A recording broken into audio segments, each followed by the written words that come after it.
folks. Welcome to Project Gamma. At Project Gamma, we have smart conversations with smart people across entrepreneurship, technology, and cybersecurity. My name is Warner Moore. I'm a technologist and security leader who helped build multiple business-to-business software as a service companies across industries. And I'm passionate about modern cybersecurity practices.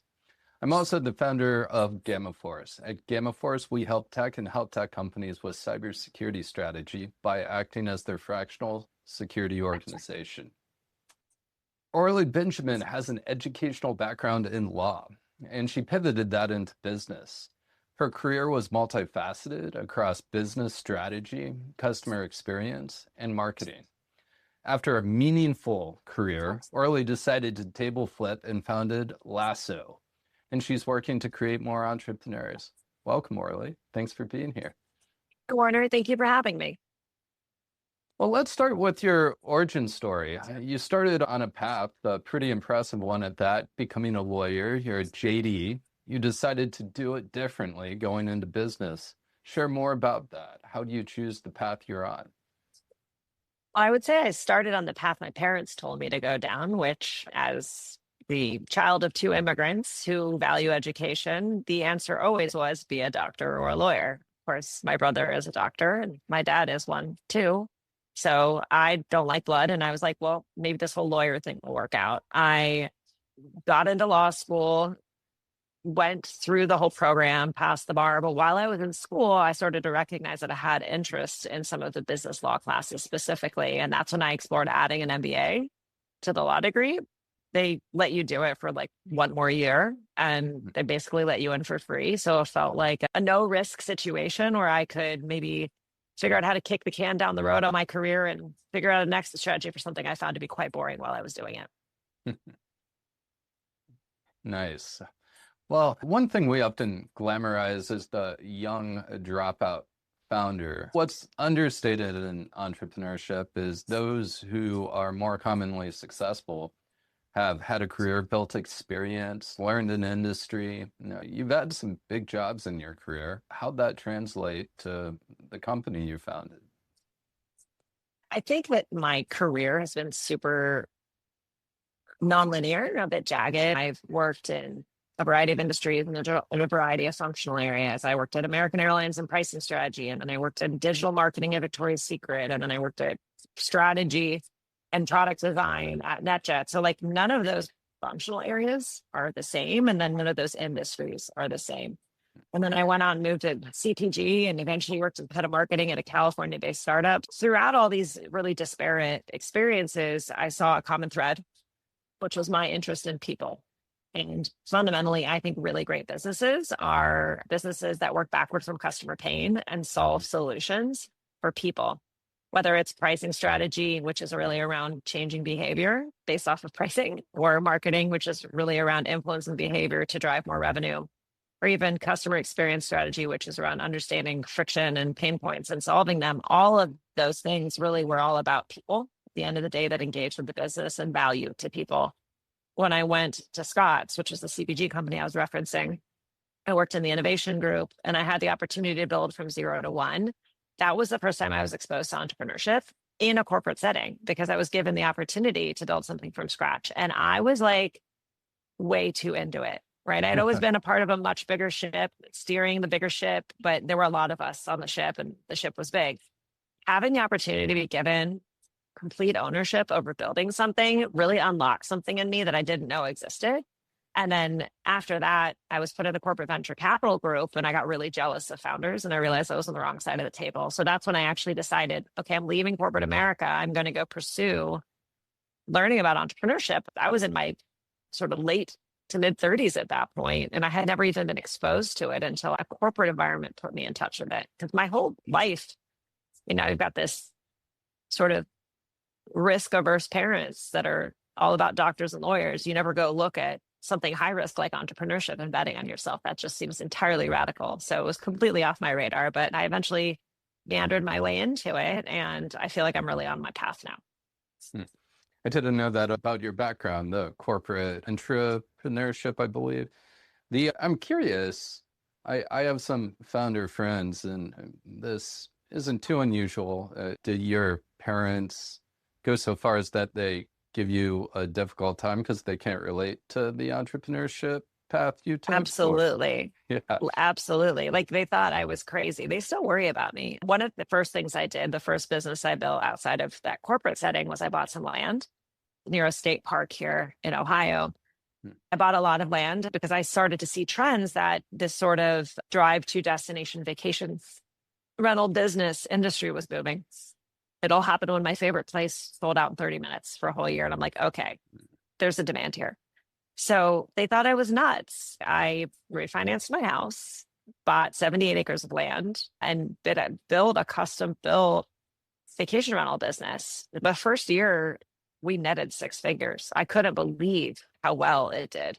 And that's Hmm. actually how I discovered this industry that I'm now working in, which is vacation rental management as a professional industry. I didn't know that existed, but it all just started with a sort of an identification of demand because of something selling out really quickly, an actual interest in it as a customer, and the idea of wanting to build something. So they literally were terrified the entire time for me. They told me I shouldn't do it.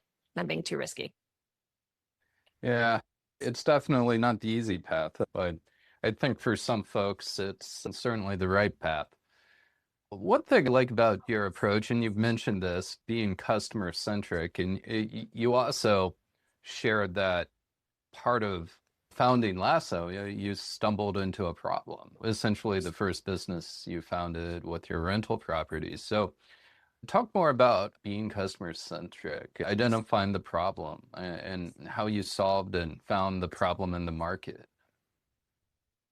My whole career working in commercial functions, you're always trained to think customer first. It's literally like a slogan in your KPIs on an annual basis, customer first, right? Like it's how you're trained to think. And so what was sort of ingrained in me from my professional environment was something I always naturally would bring into any scenario. But then I layered onto that my own personal experience of being the customer as someone who rents vacation rentals all the time. I love to travel. Like, some of the places I've worked are, American Airlines and NetJets. It's all about travel. But then also I got to flip the script and I actually got to understand what it's like to be an operator of a place where people travel to.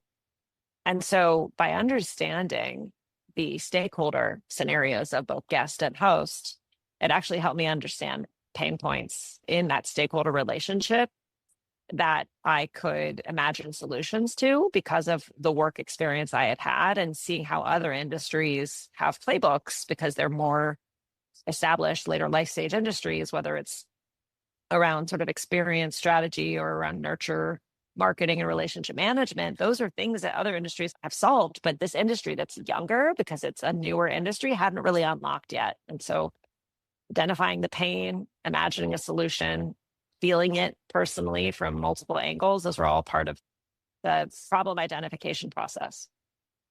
Well, one thing that's really cool about what you're working on with Lasso, I like to travel a lot, and it's not unusual for me to rent from people, right? And so I rent cars from people at times, and drives me nuts that I can't communicate with these folks. On one platform, I literally have to book the thing to send someone a message, and I need to know what I'm booking because I need specific tires for weather, etc. So they intentionally make it difficult to do the thing that I need to do because they're trying to control the customer relationship. Drives me nuts. So with Lasso, you're disintermediating. You're empowering people to become entrepreneurs. Talk more about your mission and why disintermediation. What are your thoughts there? So what Lasso does is it essentially enables professional operators of vacation rental businesses to actually have a direct relationship with their guests that come in from booking platforms and turn essentially channels that are distribution channels into lead generation for then people that can become their customers going forward. Any marketplace is in the business of map making, whether it's Amazon or Etsy or Airbnb, right? They have a two-sided marketplace and the way they make money is off of revenue coming in from both sides. What I don't love about a two-sided marketplace as someone who been trained as a direct to consumer minded person is that if you don't know your customers, how do you even know if your business is doing the right thing? Back to the customer first approach. One of the things that I initially had a very negative reaction to when building my vacation rental business was this idea of not having a direct relationship with my customers, not understanding what's working, what's not working, what do you like, you know, constant feedback loop. I think that continuous improvement comes from continuous feedback. And so one of the things that I sought to solve was the ability to essentially remove Airbnb out of the equation once that guest comes in and turn that guest into someone who is loyal to the brand of the vacation rental business, not loyal to Airbnb. When you think about it, a lot of people use Airbnb like a noun, an adjective, a verb. I stayed at an Airbnb. Oh, we went to an Airbnb. But Airbnb is actually like a brand. But when a brand gets so injected into vocabulary that you don't say things like, I went and stayed at a rental home or I went and stayed at a vacation home, Airbnb has done such a good job of being the whole thing that these operators behind the scenes that are actually either owning the asset or operating the asset literally become invisible. And I think that a really good business is sticky and has the ability to have repeat customers because repeat customers are an annuity, right? It's a recurring revenue stream. Every business loves recurring revenue. So from my perspective, removing Airbnb from the equation by establishing a relationship with customers and then nurturing that relationship to drive repeat bookings as well as maximize revenue as part of the overall stay experience is exactly what Lasoh does. This is like a tried and true playbook that any direct-to-consumer business does, because the way you make money is how many customers do you have, how much do they spend each transaction, how many transactions are there, right? But if Airbnb doesn't let you have the repeat transaction and you can't really communicate with them to increase their spend by offering them upsells or helping them extend their stay, all you have is transactions. And there is nothing recurring about transactions that come in off a distribution channel, right? So for me, that was really the business model. And then also just from like a personal perspective, I really have found so much joy in the process of being an entrepreneur. And I know that the people that are managing these vacation rental businesses are actually most of the time small to medium-sized businesses that have been essentially intermediated by a large company, and they don't have the ability to control their book of business. And so I feel like I'm enabling entrepreneurship for them by enabling them to have a more sustainable business model, by being better at marketing, by giving them tools that, you know, really are much more sophisticated at like a more like enterprise level, but bringing those playbooks to the SMB space so that they can take action on things that otherwise they may not have training to do. Yeah, I like that a lot. Empowering folks. I travel a fair amount and frequently go back to the same places. I like to go to Salt Lake, and I've been trying to build relationships with people renting properties there because I don't want to own there. And it's been, well, nothing stuck consistently. I find it a bit ridiculous because I know if I were in that position, I'd be like, yes, please, keep on coming back. Make it easy. Just show up every year. I think a lot of these platforms just make some people not even think about the business or the customer relationship and just assume that distribution will always be there, at least if it's in a hot enough market. Interesting thoughts. I think it's really neat how you are empowering people to truly be entrepreneurs, which isn't always the case when it comes to a rental property. It's definitely something that keeps me motivated because I am building a business that aligns to my personal values and to the things I'm passionate about, and blending everything together in that way makes working really fun because it doesn't feel like work. I feel like I'm doing something I love and I have passion about, which makes it a lot easier to work really hard for a long amount of time every day because it's fun. If I did something I didn't like, for example, if I was a municipal practicing attorney right now, I would probably be very grumpy, feel like every hour of work was onerous, unless I found some part of law that, you know, I loved. But usually you specialize pretty early and it's hard to get out of the specialization that you find. So I think for me, this was the right path. Yeah. Vision, impact, values. Those are things I think about frequently. We were talking earlier, and you shared that you've recently gotten Lasso from MVP to 1.0. What was that journey like? How did you get there? Everything is a team effort. I mean, I obviously have a vision for the business based off of my experience in prior corporate environments, and I can see how those playbooks translate to this sort of underserved industry. But it's absolutely a triangulation of a lot of moving parts. I would say primarily, first of all, having a really good team that can take an idea, break it down into something implementable, make sure the priorities are okay, what's MVP and what do we do later, and then build. So having a great team for building. I'm a non-technical founder, right? So I have an engineering team that is absolutely not a delivery team. They are a strategic partnership in part of the process for how do we make this thing happen, and then we deliver. But delivery comes last, right? The building process, the shaping process is the most important thing because translating idea to buildability is very key. The second thing that I think is really important is not just the ability to build, but building the right thing. And that's where leaning on customers is super important. We started our business with me as the first customer. But, I think there's this concept of me marketing, right? Like if I only imagine my problem, not the industry's problem, we could build a really big solution to the wrong problem. What was very critical in ensuring that what we were building accomplished solving other people's problems was actually working with other people and working with early users. We called them design partners because they helped us design the product. And it was a partnership. It wasn't just being a customer where the expectation is I'm serviced, this is the transaction, but there was really a partnership in terms of they would identify pain points and then we would commit to solving them with some level of, is this actually a problem that other people have, which involves a broader engagement with the industry, doing lots of research, lots of customer discovery. And so going from something kind of ugly and embarrassing of an MVP to continuing to buttress the thing and make sure it was moving in a direction that there was customer demand for was really the second thing that was really important.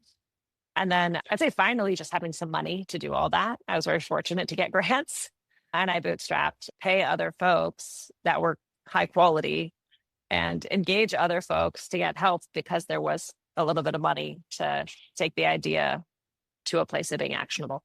So those three things. That's such a knowledge bomb right there. For a lot of technical founders, an engineer, a technologist, it's easy for somebody to think, oh, I could just build this. And especially if they're solving a problem they have. And what you said there is you not only solved a problem you had, which isn't necessarily bad, but you didn't assume your problem was the market problem. So we're actually solving a problem for the market and built a business around that. And so some folks are lucky to ever learn that lesson, and many it takes years. It takes years. I'm curious, do you have co-founders? Just me.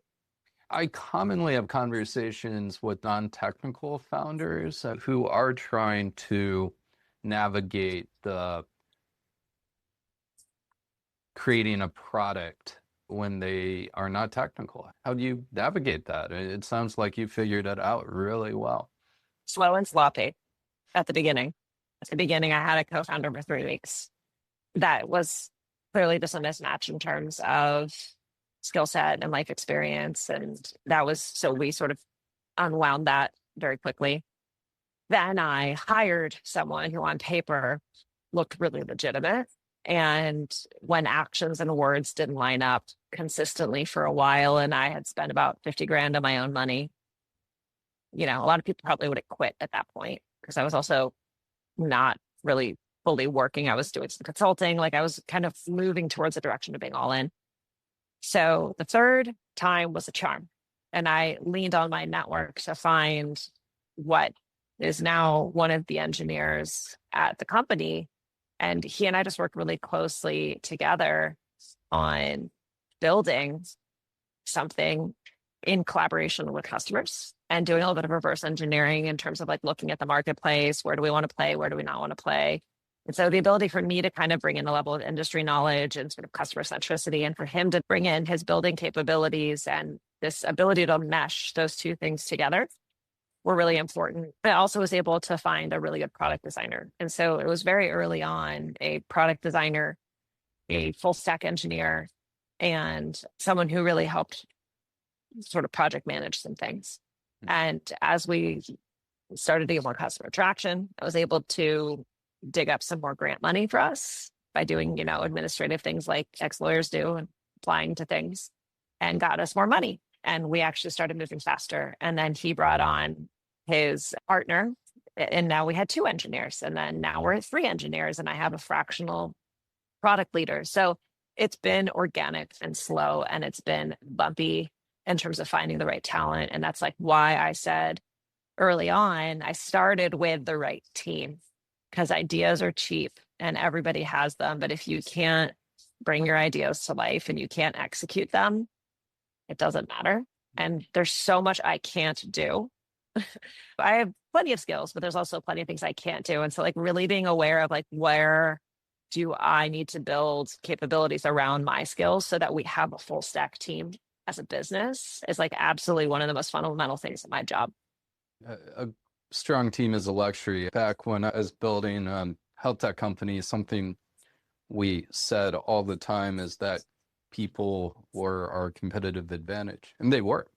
And I still look at it like that to this day. And I think companies, especially right now, there's always ebb and flow in job markets. But when companies who want to hire the best, take care of their folks, treat them well, that's the way to not only build a good company, but a sustainable company. Being less transactional, like you are in your business, you're helping them be less transactional with their stakeholders, their customers. I would say one really important part of the culture that I care about at Lasso, it's almost like everything I didn't like about corporate, I flipped the script on in this environment. So I'm like absurdly transparent. Financials are shared. If people feel like it's too risky, they have no surprises. Everyone knows how long we have money for. Everyone is aware of what ride we're on. Because I think people should know and they should make choices, right? Like there's no bait and switch. I'm also very much someone who gives trust first. And then if it gets whittled away, then through actions, not words, like actions. You have to follow what people do, not what they say, right? So if trust is taken away, then I will move very quickly because the red flags are there. I'm willing to also break relationships quickly if they're not working. This is not corporate America. We don't have the luxury of PIPs and 90-day plans. The runway we have is the lifeline of everyone else making money. And so like, it's about what's best for the group. It's very utilitarian in that way. But also just like making sure the only thing I ever push people on is pushing me. If people are like not being opinionated enough or not pushing back on me enough, like I always try, because I'm like someone who has a point of view. And whenever you're in a role of leadership, without intending to carry a little bit more weight in the room, because people may not feel as comfortable to push back. It's the number one thing I really care about is like, if you feel a different way, because I like love to debate, like I went to law school, like I don't view conflict as being at all an issue. I love conflict. Conflict is how I always say like diamonds are made under pressure, like push back, give me your point of view. You know things I don't know. So that's like the only thing I really probably give people a hard time about is if they're being too quiet. And I feel like they're not pushing enough on how we approach problem solving. So I think those are really, for me, culturally really important. We're always learning, all of us, in all roles, places in life, and the life journey. And if we're not getting feedback loops, that's a challenge. Throughout my career, often been the person who provides candid feedback to those who don't get it. And that hasn't always been good for me. But what you say and how you say it, right? Those two things can be different. Well, that is true. But often people say they want it, but they don't necessarily want it. But I did it anyway because it's a gift, right? So like it or not, that often helped me identify where best to spend my time as well. But I thank you for your time today, Orlie. And fantastic conversation, plenty of insight that I'm sure folks will value. Do you have any closing thoughts, books, anything more you'd like to share with our audience today? I would just say the one thing I'm focusing on right now is the scarce resource I have is time, right? So I really am thinking about how do we as a team have the right capabilities across everyone? And then how can I really remove myself from things that someone else could do so that I only focus on things that I can do? And I'm really realizing my job is like a lot about facilitating momentum and inspiring and creating safety for others so that we work as a team. Like in a lot of ways, like the tribal aspect of the business is super important. And so I really shifted a lot of what I'm learning. Well, first of all, I had to learn how to be kind of okay at product strategy, which I'd listened to a lot of Lenny's, and thank you, Lenny, for all of that. But I've moved away from some of that stuff now because I've got someone who knows how to do that. And so really a lot of what I'm doing is focusing on human behavior and how to get the best team. So there's a couple books on my nightstand that I'm focusing on, but that's just something I'm focusing on. And if I can ask the group if they ever add comments, like what is everybody else reading is what I'd want to know, right? Like what are the best practices and the things that they see are winning and what's everyone reading to do that? Because that's what I'm trying to learn right now. A book I read recently, only past couple years, it's kind of ridiculous because it's a quintessential management book. High Performance Management. Andy Grove, I believe, wrote it. Yeah, I have that one. Really, really good. Have you Ex-CEO read it? of, I'm in the middle of it. He's the ex-CEO of Intel, right? Yep, founder too. Instantly became on my top list of management books. It's a little less squishy. It's not organizational psychology, but it's interesting. I went back and double checked 360-degree reviews. He created. Did that come from that? I actually am Yeah. a huge fan of 360 reviews. I didn't believe it. I'm like, really? I know the books from the 90s, but really? And he invented it. It's a really good book. I like that. But if you've looked into it, Adam Grant, organizational psychologist, one of my favorite authors, and really, really good content on that subject. If people have books they want to recommend to you, Orly, how should they reach out? Well, I'm sure there'll be some comments here that I could follow up on. And my email is my name at lasso.io. So Orly at lasso.io. And my full name is my LinkedIn profile. So yeah, if anyone finds anything that we're talking about interesting and wants to engage, reach out via LinkedIn or email. And I would love to, hear what other people are thinking. So you. That's generous of you, Orly. Thanks again for being here, and thank you all for listening to Project Gamma, presented by GammaForce.io. If you've enjoyed this podcast, check us out on your favorite podcast platform to catch future episodes.